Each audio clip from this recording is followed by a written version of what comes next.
தன்னோட எஜுகேஷன்லாம் முடித்து சினிமாவில் எந்தெந்த முறையில் சினிமா கலைகளை கற்றுக்கிட்டு சினிமாவில் ரொம்ப பிரபலமாக சூப்பர் ஸ்டாராக ஹைதராபாத்தில் வந்து வள வந்தார்.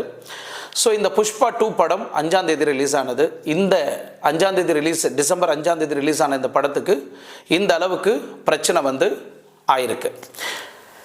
இப்போ என்னோட கேள்வி என்னன்னா, அல்லு அர்ஜுன் படம் புஷ்பா 2 ரிலீஸ் ஆயிருக்கு.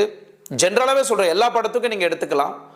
ஒரு குடும்பம், குழந்தை, மனைவி, நீங்கள் ஒரு படத்துக்கு போகிறீங்கன்னா, ஒரு புது படம் ரிலீஸ் ஆகுதுன்னா அந்த இடத்துல ரஷ் அதிகமாக இருக்கப்படும். நீங்கள் அதெல்லாம் சேஃப்டி பண்ணிக்கிட்டு அங்கே என்ன நடந்தாலும் பொறுப்பு நாங்கள் தான் அப்படின்னு ஏற்றுக்கிட்டு தான் நீங்கள் போகணுமே தவிர, அங்கே ரஷ் இருக்குதுன்னு தெரிஞ்சும் நீங்கள் அங்கே போய் உங்கள் உயிரை நீங்கள் மாற்றிக்கிட்டிங்கன்னா அதுக்கு திரையரங்கம் எப்படி பொறுப்பாக முடியும், காவல் அதிகாரிகள் எப்படி பொறுப்பாக முடியும், அந்த படத்தோட ப்ரொடியூசர் டைரக்டர் எப்படி பொறுப்பாக முடியும், இல்லை அந்த படத்தோட நடிகர் ஹீரோ